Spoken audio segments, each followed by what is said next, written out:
KTN 오늘의 주요 뉴스입니다. 토니 블링컨 국무장관은 15일 한국의 광복절 축하 메시지를 통해 글로벌 도전 과제에서 양국의 협력 강화를 희망했습니다. 세계보건기구 WHO는 원숭이 두 창의 이름을 바꾸기로 결정하고 공개 포럼을 열기로 했습니다. 미 동남부 한인연합회 차기 회장 선거에서 홍승원 현 이사장이 출사표를 던졌습니다. 팬아시안 커뮤니티 센터 CPEX 사태가 장기화 조짐을 보이고 있습니다. 이상 오늘의 주요 소식 잠시 후 전해드립니다. 토니 블링컨 국무장관은 15일 한국의 광복절 축하 메시지를 통해 글로벌 도전 과제에서 양국의 협력 강화를 희망했습니다. 김상은 기자가 전해드립니다. 토니 블링컨 국무장관은 15일 대한민국의 77주년 광복을 축하한다며 메시지를 보냈습니다. 블링컨 장관은 성명을 통해 미국과 한국은 거의 70년간 철통 같은 동맹을 통해 영내와 이를 넘어선 지역에서 자유, 민주주의, 인권을 증진해왔다고 평가했습니다. 그러면서 나라를 위한 희생과 우정이라는 공동의 역사를 통해 양국의 동맹이 인도 태평양의 평화와 안보, 번영의 핵심 축으로 남아있다고 말했습니다. 연방정부는 매년 한국의 광복절이 다가오면 축하 성명을 통해 미한 동맹의 지속적인 협력 강화를 희망한다는 메시지를 전해왔습니다. 블링컨 장관도 성명에서 계속 협력하며 양국이 전략적 파트너십으로 굳건히 전 세계에 미치는 영향력을 확대하길 고대한다고 강조했습니다. KT 뉴스 김상은입니다. 도널드 트럼프 전 대통령은 압수수색과 관련해 15일 공개된 팍스뉴스 디지털과의 인터뷰에서 우리가 돕기 위해 할 수 있는 게 무엇이든지 제공하기 위해 자신의 참모들이 법무부에 연락을 취하고 있다고 말했습니다. 또한 사람들은 지금 일어나고 있는 일들에 대해 매우 화가 나 있다고 말하며 이 나라에서 갈등의 온도를 내리지 않으면 끔찍한 일이 벌어질 수 있다고 주장했습니다. 이에 대해 일각에서는 압수수색으로 미 국민들이 격양돼 있으니 지금 벌어지고 있는 자신과 수사당국의 갈등이 완화되지 않으면 무슨 일이 벌어질지 알 수 없다는 일종의 위협성 경고로 해석될 수 있는 발언으로 보고 있습니다. 트럼프 전 대통령 압수수색 이후 공화당 일부 의원들은 FBI에 대한 자금 지원 중단을 주장하며 11월 중간선거에서 다수당이 될 경우 법무부와 FBI를 조사하겠다는 등 압박 수위를 올리고 있습니다. 세계보건기구 WHO는 원숭이 두 창의 이름을 바꾸기로 결정하고 공개 포럼을 열기로 했습니다. 관련 내용을 김상은 기자가 전해드립니다. 세계보건기구 WHO가 원숭이 두 창 이름을 변경하기로 했습니다. 이를 위해 공개 토론회장을 만들 예정인데 일반 대중도 이름을 제안할 수 있습니다. WHO는 그동안 원숭이 두 창, 멍키팍스라는 이름이 특정 집단이나 지역, 동물 등에 대한 차별과 오해를 조장할 수 있다며 명칭 변경의 필요성을 꾸준히 제기해왔습니다. 원숭이 두 창은 중서부 아프리카의 풍토병으로 원숭이는 물론 쥐와 같은 설치류가 주 감염 매개체로 지목되고 있는 인수공통 감염병입니다. 하지만 무조건 아프리카 지역에서만 발생하는 것은 아니기 때문에 차별과 낙인으로 이어질 우려가 있습니다. WHO가 병명을 변경하는 것은 이번이 처음이 아닙니다. 신종 코로나 바이러스 또한 발생 초기 중국 바이러스나 우한 바이러스로 불렸지만 아시아 증오범죄 등 특정 인종이나 지역에 대한 차별로 이어질 수 있어 코로나19라는 새로운 이름으로 변경됐습니다. WHO가 원숭이 두 창의 새 이름, 공모기간 등 변경 시점에 대해서는 아직 확정짓지 않았습니다. 전 세계인을 대상으로 이름 공모를 추진하겠다고 말했는데 공모 방법도 미정입니다. KTN 뉴스 김상은입니다. 미국 제약사 화이자의 앨버트 블라 최고 경영자가 코로나19 양성 판정을 받았다고 15일 회사 측이 밝혔습니다. 관련 내용을 김상은 기자가 전해드립니다. 코로나 바이러스 백신을 만드는 대표적인 제약회사 화이자의 최고 경영자가 코로나 바이러스 확진 판정을 받았습니다. 엘버트 블라 화이자 최고 경영자는 백신 4차까지 접종을 완료한 상태입니다. 그는 화이자의 팍스로비드 코로나 치료제를 복용하며 회복 중인 것으로 알려졌습니다.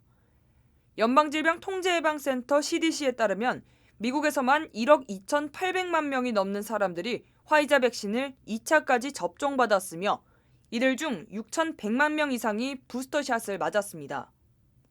백신 접종이 중증 위험과 입원, 사망 등을 막는 데는 도움이 되지만 여전히 바이러스 감염을 완전히 차단하지는 못하고 있습니다. 변이 바이러스가 계속해서 발생하면서 기존 백신이 다양한 단백질 형태의 100% 효과를 나타내기는 어렵다는 분석입니다. 화이자와 함께 코로나 바이러스 백신 개발 선두주자로 알려진 모더나도 가을부터 부스터샷 캠페인을 위해 변이 바이러스에 효과가 있는 부스터샷을 공개할 예정입니다. KTN 뉴스 김상은입니다.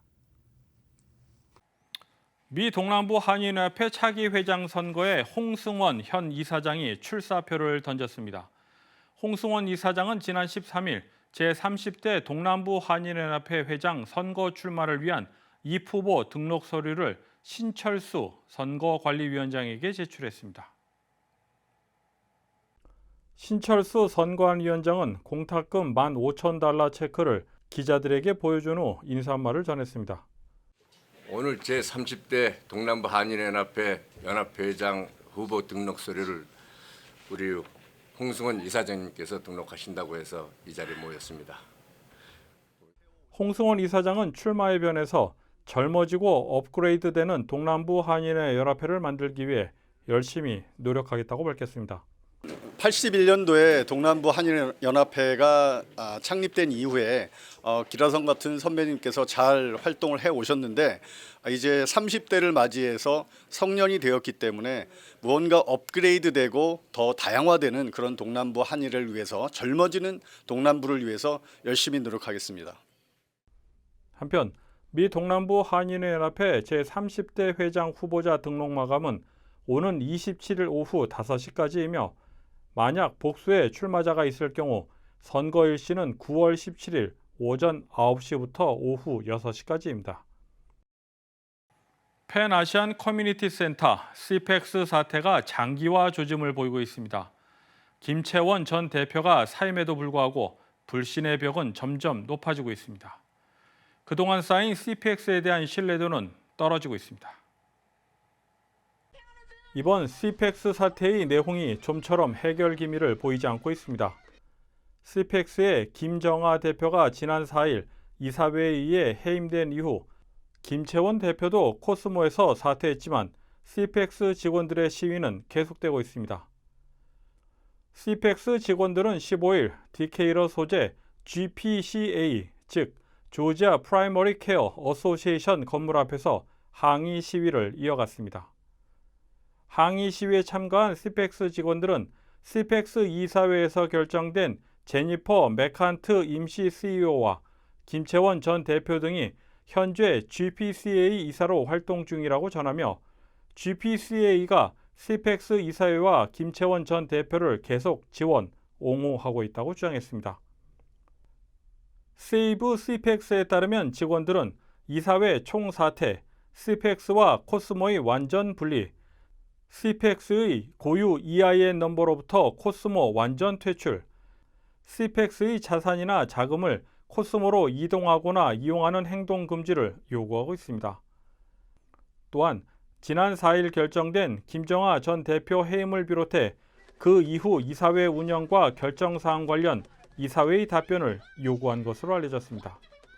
KTN 보도국은 CPEX 사태와 관련해 김채원 전 대표의 입장을 묻기 위해 수차례 전화통화를 시도했으나 연결이 되지 않았습니다.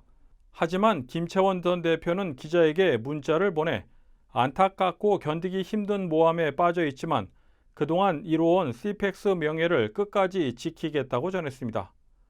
또한 변호사의 조언에 따라 언론과 통화를 하지 않겠다는 내용을 보내왔습니다. 김채원 전 대표는 자신의 의견을 대변할 관계자 연락처를 전해와 KTN 보도국은 해당 연락처로 접촉을 시도 중에 있습니다.